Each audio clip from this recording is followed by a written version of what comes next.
Hi everyone, welcome to episode 4 of my medicine wheel journey to self-healing. Thank you for joining again. I'm glad you're watching. I'm hoping you're getting something out of these videos.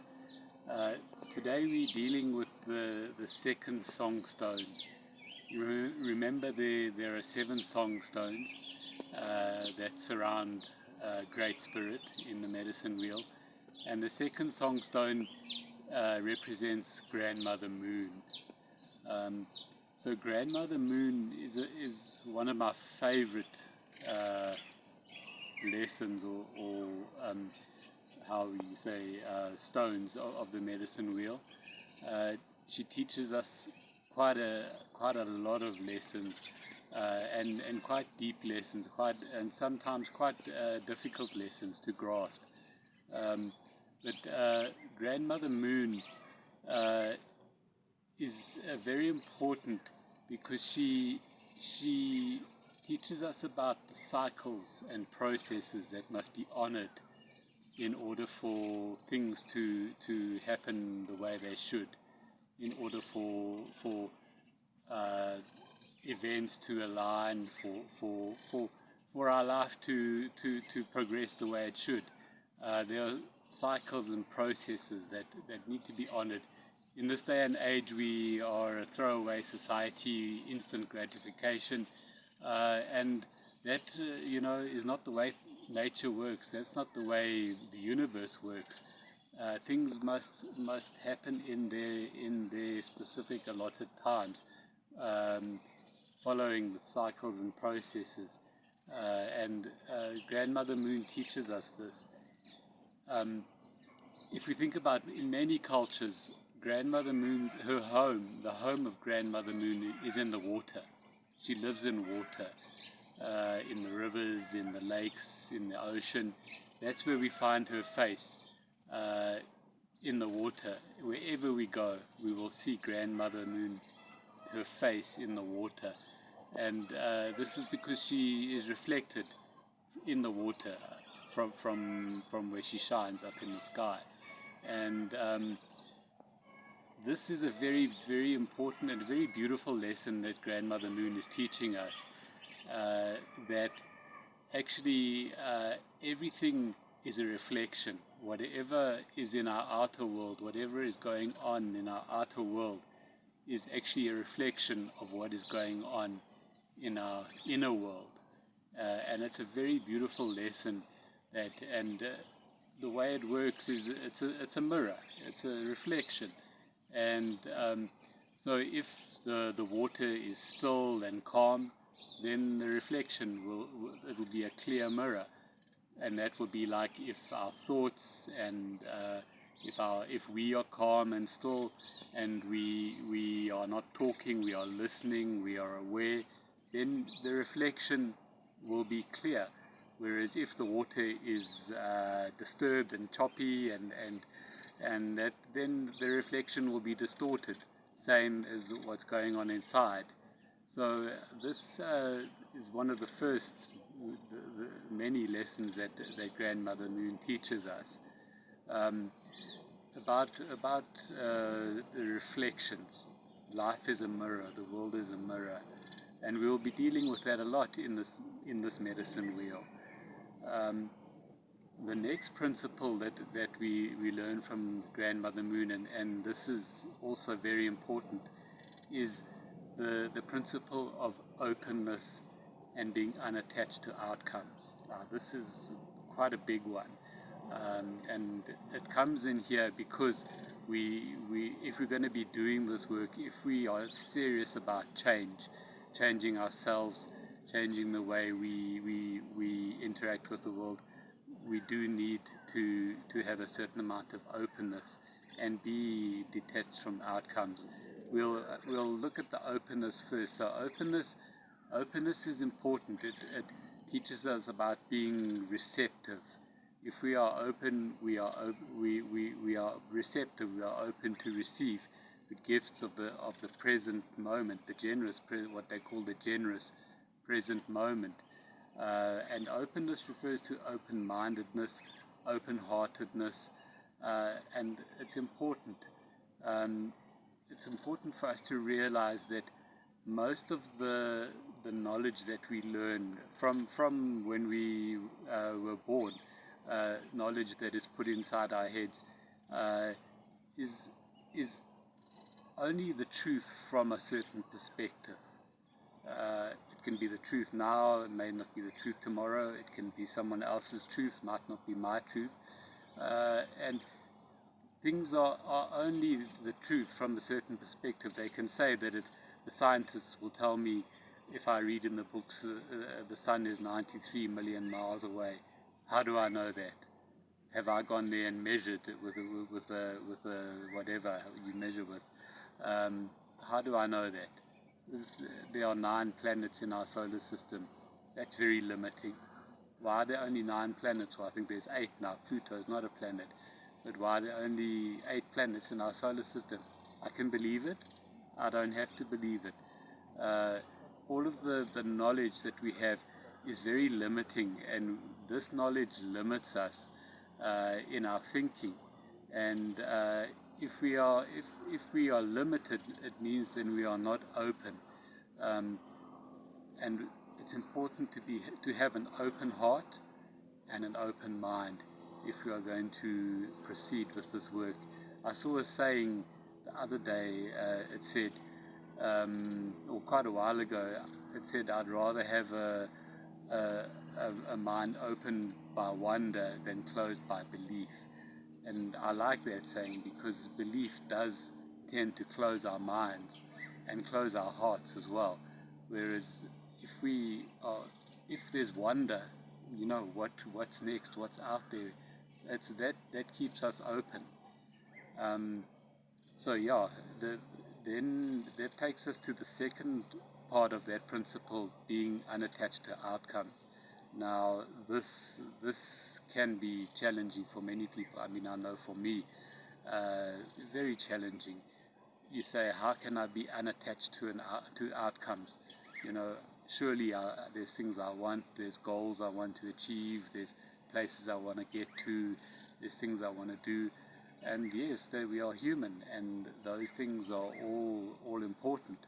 But when we talk about being unattached to outcomes, I like to use like the analogy of a river, which is also very, very relevant, because a river is the home of Grandmother Moon. It's where she lives.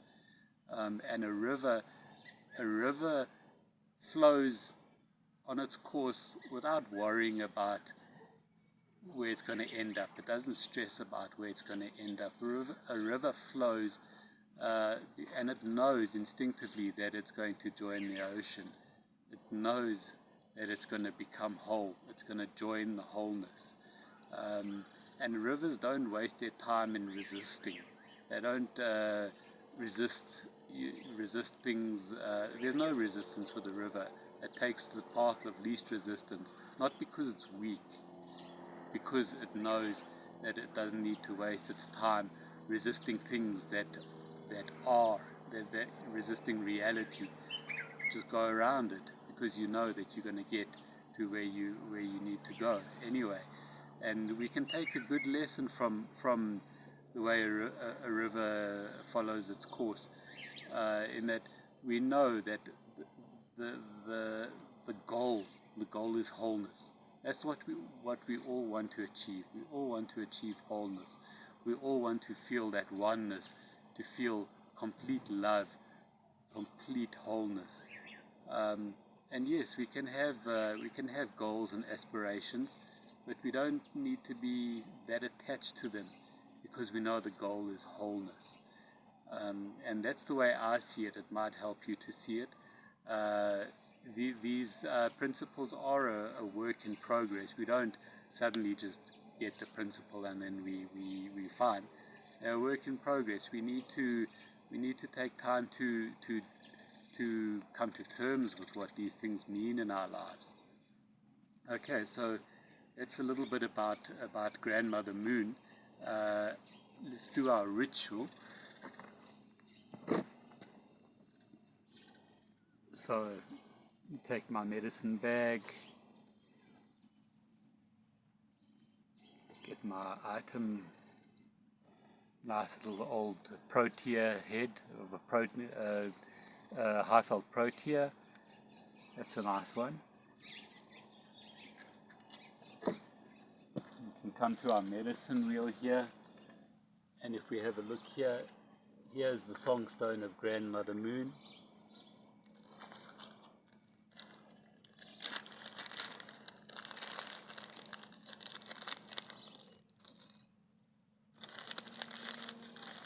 Fill up some white sage.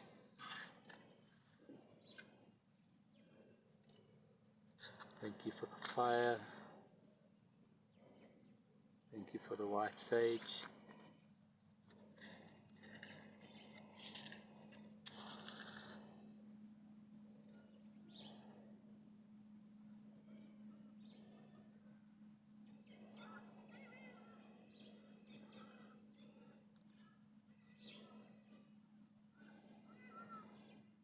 Get the flame on the sage, get it burning nicely, and get some smoke.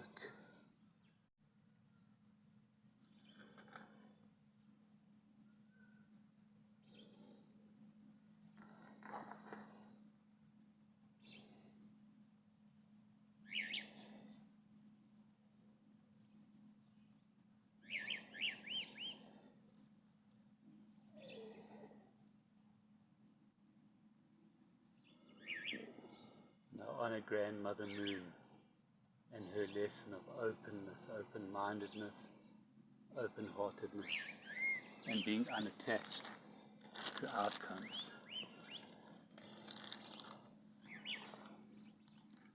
So I'm just going to read for you my reading. I honor Grandmother Moon for her love, patience and wisdom she gives us. She teaches us to honor the cycles and processes that need to be followed, showing us that everything we need comes to us in the Creator's time when it is meant to. Grandmother Moon teaches us to appreciate the gifts of the generous present moment, knowing that now is all that exists, and if we are fully present in the now, we receive abundance. Gratitude and thankfulness are important to ensure the energy flows and cycles and processes can move forward in their natural trajectory. We need to avoid falling into fear, doubt, despair, and feelings of lack, because these create blockages in the cycles and processes that are happening all the time. Unwittingly, they result in entitlement, resentment, jealousy, selfishness, miserliness, and self-pity, and these states work against the natural flow of the universe, and we become disconnected, misaligned, and experience more of what we fear. A complete letting go is required, a process of surrender where we realize that we are part of the whole. As Rumi said, we are a drop of water in the ocean and an ocean in a drop of water at the same time. Grandmother Moon requires that we be fully open, open-minded, open-hearted, so that what needs to pass through us to enhance us may do so. She is associated with a state of vulnerability, being honest, open and sharing ourselves fully with the Creator and with humanity. She encourages us to see the absolute power, courage and strength that lies in being vulnerable, because vulnerability is flexibility. It is adaptation, growth and learning. It is openness.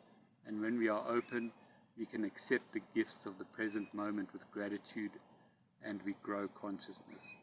The goal is to respond to life on life's terms, not on our own terms, and face the challenges from a greater state of consciousness in such a way that we bring about meaningful change without compromising our vitality. And the principle of being unattached to outcomes is important, and this can be hard because we have dreams and aspirations. We have goals, objectives we want to reach. We are human.